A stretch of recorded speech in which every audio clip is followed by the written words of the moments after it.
अध्यक्ष महोदय, मैं आपका धन्यवाद देना चाहता हूँ। प्लीज अध्यक्ष महोदय, अध्यक्ष महोदय, अध्यक्ष महोदय, अध्यक्ष महोदय, मैं आपका धन्यवाद देना चाहता हूँ।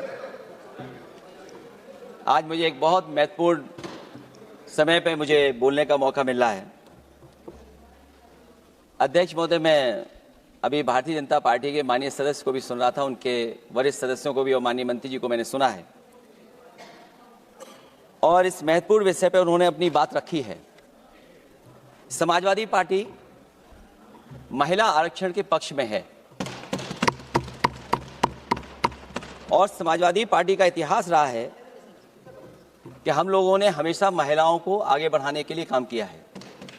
हमारे नेता जिनकी विचारधारा पे हम लोग आगे बढ़ रहे हैं, डॉक्टर राम मनोहर लोहिया, उन्होंने हमेशा जेंडर जस्टिस और सोशल जस्टिस की बात की है।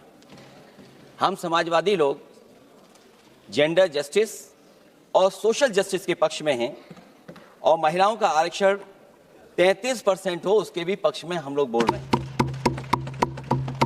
और ये लड़ाई हमारी निरंतर चल रही है और कहीं ना कहीं आरक्षण हमारी पीढ़ी के आह्वान को और मजबूत कर रहा है। लेकिन जिस तरह की बातें हमें सुनने को मिल रही हैं, अब भारतीय जनता पार्टी नारी को नारा बनाने की कोशिश कर रही है। भारतीय जनता पार्टी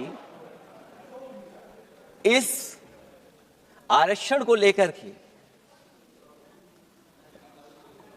भाजपा अपना नारी का नारा बनाना चाहती है और बदलने की कोशिश कर रही है। जिन्होंने नारी को अपने संगठन में नहीं रखा, उनके मान सम्मान के लिए कैसे रखेंगे? और अगर ये बात गलत है, अध्यक्ष महोदय, जिस पेरेंटल संगठन से आप निकले हैं उसमें मान सम्मान के लिए संगठन में कितनी नारी हैं ये बता दें आप। और इनका, क्योंकि पिछले कई वर्षों से अध्यक्ष जी ये सरकार में है और मैं सुन रहा था माननीय मंत्री जी को मैं सुन रहा था, उन्होंने बहुत सारे योजनाएं, बहुत सारे कार्यक्रमों की जानकारी दी। लेकिन अगर हम दुनिया के आंकड़े देखें, जेंडर इक्वलिटी में हम कहां खड़े हैं? हम 146 में 127वीं जगह पर खड़े हैं। और अगर हम इनके खुद के सरकारों को देखें अगर, तो अध्यक्ष महोदय, इनके 21 जगह सरकारें हैं। 21 जगह यूनियन टेरिटरी और स्टेट मिलाकर के और सहयोगी दलों के साथ मिलकर के 21 सरकारें इनकी हैं। भारतीय जनता पार्टी ये बताए कि उनके 21 स्टेट में जहां सरकारें उनके सहयोगी साथियों के साथ चल रही हैं, कितने मुख्यमंत्री इनके बने हुए हैं?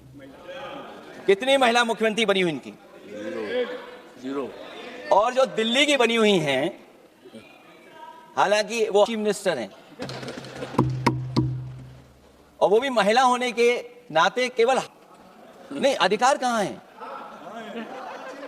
एक चीफ मिनिस्टर के जो अधिकार होते हैं, एक स्टेट के जो अधिकार होते हैं, क्या आपके दिल्ली की मुख्यमंत्री के पास वो अधिकार है?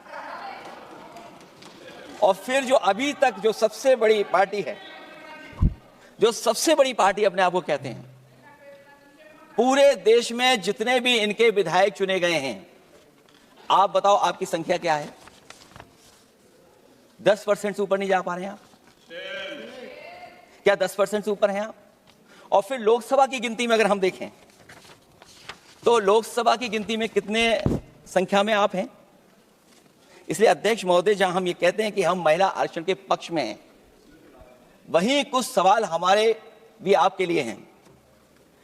मैं उससे पहले याद दिलाना चाहता हूं कि कई बार लोग ये कहते हैं कि समाजवादी पार्टी विरोध करती है।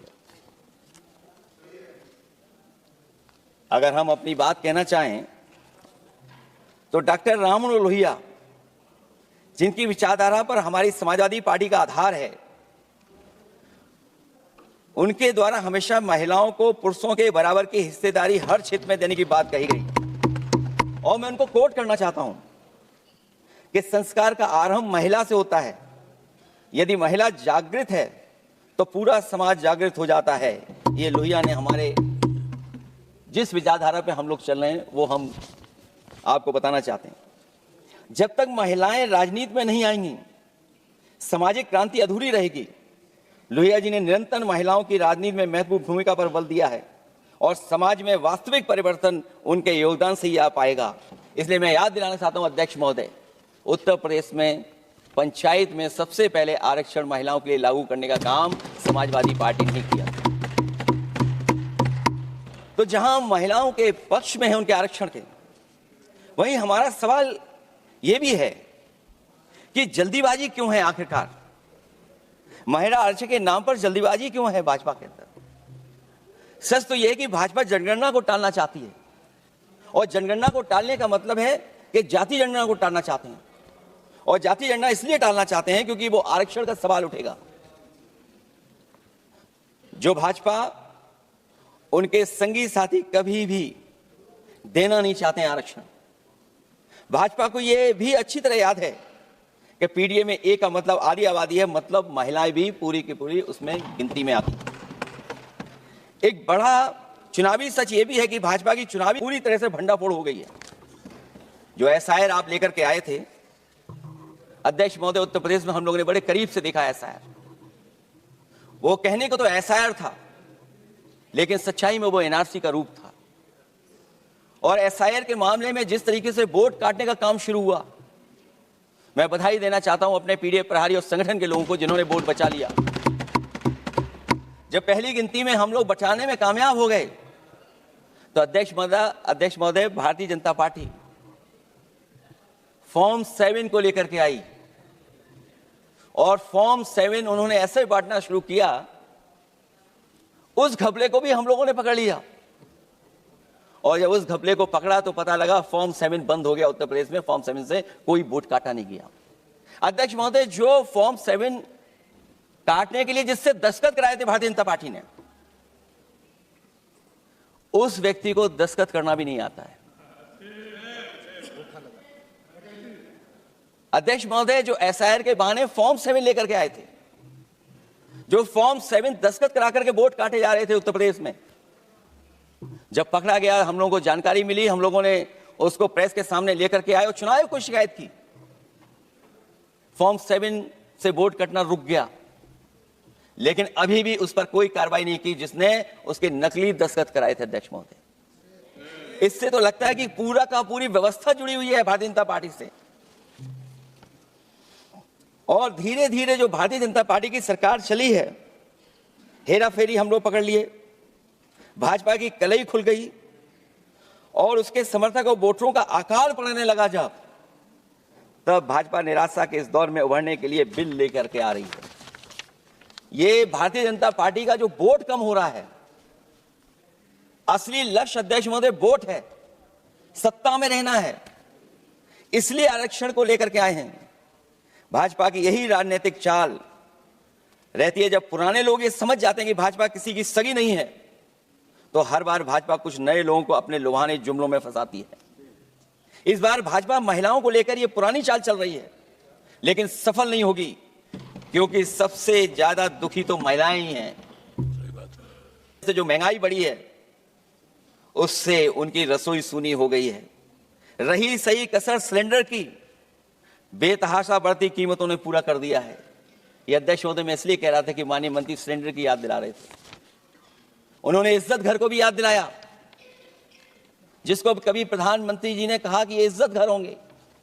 गांव गोद लिए गए, जाकर के सरकार देखे उन गांव को अनाथ अगर किसी ने छोड़ा है तो भारतीय जनता पार्टी ने छोड़ा है। हर महिला अपने बच्चों को पढ़ाना चाहती है, लेकिन भाजपा की शिक्षा विरोधी सोच तो सरकारी स्कूल तक बंद करवा दे रही है।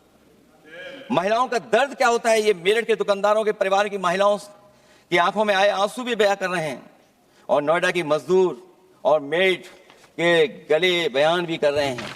क्योंकि जब हम बहस महिला आरक्षण पे कर रहे हैं तो हमें याद रखना चाहिए कि हमारे बिल्कुल बगल में 40,000 से ज्यादा लोग सड़कों पे मजदूर, महिलाएं सड़कों पर हैं, जहां से प्रभु श्री राम जो कभी हम लोगों ने स्क्रीन पे देखा था, वो चुन करके आए थे। वहां पर महिलाएं धरने पर बैठी हैं, और अगर ये धरने पर इसलिए बैठी हैं क्योंकि उनको न्याय नहीं मिल रहा है, भारतीय जनता पार्टी की सरकार की वजह से उनके घर उजड़ रहे हैं, महिलाएं रो रो करके न्याय मांग रही हैं। तो मैं कहना चाहता हूं अध्यक्ष महोदय सरकार से कि अगर ये बिल इतना ही सही है तो इसे मेरठ नोएडा की पारिवारिक और कामगार महिलाओं के बीच बैठकर घोषित किया जाए कि उनके लिए इसमें क्या क्या होने जा रहा है। हम महिला आरक्षण के साथ हैं, पर उस भाजपाई चालबाजी के खिलाफ हैं जो एक साजिश के तहत की जा रही है। भाजपाई और उनके संगी साथी देश की सबसे बड़ी आबादी के वर्ग मतलब पिछड़े वर्ग की महिलाओं के बारे में चुप्पी साधे बैठे हैं। ये बात अध्यक्ष जी समझ में नहीं आ रहा है, क्योंकि जब हम लोग प्रधानमंत्री जी को सुनते थे तो वो ये कहते थे कि हम पिछड़े वर्ग से आते हैं, हम आप जैसे ही हैं, पिछड़े हैं। लेकिन जब आरक्षण की बात हो रही है तो पिछड़ों की संख्या इसमें कितनी है, हमें उम्मीद है कि सरकार इस पर जरूर बात अपनी रखेगी। ये संशोधन के नाम पर जो जल्दीबाजी दिखा रहे हैं, दरअसल उसके पीछे भाजपाइयों की मंशा है कि जनगणना न करनी पड़े, क्योंकि अगर जनगणना करनी पड़ेगी तो जातिवार आंकड़े भी देने पड़ेंगे और जातिवार आरक्षण भी। ये भाजपा का एक बहुत बड़ा षड्यंत्र है जिसमें जनगणना आधारित परसीमन को नकार कर पिछड़ों का अधिकार लूटा जा रहा है। ये लोकतंत्र के खिलाफ खुफिया लोगों की गुप्त योजना है जो अब तक स्वीकार नहीं, जब तक प्रक्रिया के साथ हम लोग स्वीकार कभी नहीं कर सकते जब तक इसका लागू करने का तरीका ठीक ना हो। अगर पिछड़ों की आबादी कम से कम अगर हम गिन लें कि 70% 80% से ज्यादा है, अध्यक्ष महोदय अगर हम उनको 66% मान लें तो इनकी आबादी कम से कम पिछड़ों की 33% होगी, आधी आबादी की जनसंख्या, जिनके हक की बात तो है ही नहीं इसके अंदर। इसका मतलब यह हुआ कि पिछड़े वर्ग की 33% महिलाएं, उनको हक देना नहीं चाहते ये लोग, हक उनका छीनना चाहते हैं। और फिर जो डीलिमिटेशन का साथ साथ लेकर के आए हैं, ये डीलिमिटेशन क्या है अध्यक्ष महोदय? ये डीलिमिटेशन है कि इलेक्टोरल मैप को बदल दें। हमारे पूर्व में कांग्रेस के सदस्य ने ठीक कहा है कि जब डीलिमिटेशन की बारी आई तो इन्होंने पूरी रणनीति बना करके कि किस तरीके से लोकसभाओं के क्षेत्र बनाए जाएं, क्षेत्र कैसे बने जिससे कि उन्हीं को पॉलिटिकल लाभ मिले। वो हम लोगों ने आसाम में भी देखा और जम्मू कश्मीर में भी देखा है। इसलिए हम चाहते हैं कि पहले जनगणना हो, और जनगणना जब आंकड़े सही आ जाएंगे अध्यक्ष महोदय, तब जाकर के डीलिमिटेशन ठीक होगा। और अगर आंकड़े ही ठीक नहीं हैं तो फिर आरक्षण कैसे ठीक होगा? क्योंकि आरक्षण का आधार ही हमारा जनसंख्या पर है। कहीं ऐसा तो नहीं कि आधी आबादी में ये मुस्लिम को भी ना गिनते हो, मुस्लिम महिलाओं को। इसलिए हमारी मांग होगी कि आधी आबादी में पिछड़े और मुस्लिम महिलाओं को भी जोड़ करके इस आरक्षण को पूरा किया जाए। एक जो हमें आशंका है कि जब आरक्षण होगा और डिलिमिटेशन होगा और जब संख्या बढ़ेगी तो उत्तर प्रदेश की संख्या विधानसभा की 500 से ऊपर होने जा रही है। और अगर 500 से ज्यादा होने जा रही है तो उसमें सरकार क्या विचार कर रही है? कहीं कोई ऐसा षड्यंत्र तो नहीं है जो हम महिला आरक्षण के बहाने उस षड्यंत्र को छिपा करके आगे बढ़ रहे हों? क्योंकि उत्तर प्रदेश में 120 सीटें तो लोकसभा की होने जा रही हैं और विधानसभा की सीटें तो अगर 600 हो रही हैं, अगर 600 हो रही हैं तो कहीं ऐसा तो नहीं अध्यक्ष महोदय उसमें भी कोई साजिश षड्यंत्र हो? जो षड्यंत्र हम लोगों को समझ में नहीं आ रहा हो। और अगर षड्यंत्र रहेगा तो जैसे अयोध्या हारे आप, एक बार फिर उत्तर प्रदेश आप हार जाएंगे। और 33% सीटें कौन सी होंगी? आप अगर सीट रिजर्व कर देंगे, कॉन्स्टिट्यूंसी रिजर्व हो जाएगी, तो अध्यक्ष महोदय ये महिलाओं के बीच ही कंपटीशन करा देंगे। अगर कॉन्स्टिट्यूंसी रिजर्व होंगी तो अध्यक्ष महोदय महिलाओं के बीच ही कंपटीशन हो जाएगा, क्योंकि वो अध्यक्ष महोदय वो माननीय सदस्य कह रहे हैं कि वो तो होना चाहिए, वो सास बहू वाली तो हार गई हैं आपकी। तो अगर पार्टी को ये मौका मिलेगा तो न केवल कंपटीशन से हम बच सकते हैं, बल्कि संख्या महिलाओं की लड़ने की ज्यादा होगी। ये महिलाओं को ज्यादा नहीं लड़ने देना चाहते हैं चुनाव, इसलिए कॉन्स्टिट्यूंसीज को रिजर्व कर रहे हैं। अध्यक्ष महोदय, हमारा पक्ष, हमारी मांग है कि ये जो लागू हो आरक्षण, वो पार्टी को मौका मिले, पार्टी लड़ाए उनको, पार्टी संख्या तय करे। इसके साथ साथ जो रोटेशन वाला है इशू, स्वाभाविक है कि जब हम एक क्षेत्र से लड़ते हैं अध्यक्ष महोदय, तो एक भावनात्मक अटैचमेंट बनता है वोटरों के बीच में, और अगर ये रोटेशन का मामला होगा तो अध्यक्ष महोदय कोई भी अपने क्षेत्र में बहुत ज्यादा भावनात्मक लगाव नहीं रखेगा क्षेत्र की जनता से। तो अगला क्षेत्र की सोचने लगेगा कि अगला क्षेत्र हमारा क्या होगा। इसलिए हम इसके भी खिलाफ है अध्यक्ष महोदय कि रोटेशन नहीं हो। हम रोटेशन की प्रणाली के खिलाफ हैं, इसके पक्ष में हम लोग नहीं हो सकते। इसलिए अध्यक्ष महोदय, हमारी मांग होगी कि पहले सेंसस कराए, जनगणना कराई जाए, और अगर ये जनगणना नहीं कर रहे हैं तो इसका मतलब धोखा दे रहे हैं। क्योंकि पुराने बिल में जो हम लोगों ने बात देखी और रखी थी उस समय, वो यही था कि जनगणना करा करके महिला आरक्षण बिल आएगा। लेकिन ये लोग 2011 का लेकर के आ रहे हैं। इसका मतलब इनकी पूरी तैयारी है कि कौन सा लोकसभा क्षेत्र कैसा होगा। इनके गुप्त लोगों ने वो कहीं ना कहीं नक्शा बना करके रखा होगा, जिसको आरक्षण पास होते ही, बिल पास होते ही लागू करने की कोशिश करेंगे। और जो और सुधार होने चाहिए महिलाओं के, जो सुधार होने चाहिए, उन सुधारों पे इसमें बिल में कोई विशेष योजना या विशेष बात नहीं हो रही है। बिना उनके लिए लाभ पहुंचाए, सस्तीकरण किए, शायद हम पूरा उनको हक नहीं दे पाएंगे। मैं अध्यक्ष महोदय आपसे यही निवेदन और अपील करूंगा कि पिछड़ों को, माइनॉरिटी को, खासकर मुस्लिम महिलाओं को आरक्षण दिया जाए। जो सेंसस से ये दूर भाग रहे हैं, वो इसीलिए भाग रहे हैं क्योंकि जाति जनगणना की मांग उठेगी, और अगर जाति जनगणना की बात उठेगी तो आरक्षण की बात और उठेगी। हमें उम्मीद है कि हम लोगों की बात मान करके सरकार उस पर विचार जरूर करेगी। जब हम आरक्षण देना चाहते हैं तो बिना पिछड़ा, बिना मुसलमानों के शायद हमारा जो लक्ष्य है महिला आरक्षण का, वो पूरा नहीं होगा। इन्हीं शब्दों के साथ आप सबका बहुत बहुत धन्यवाद।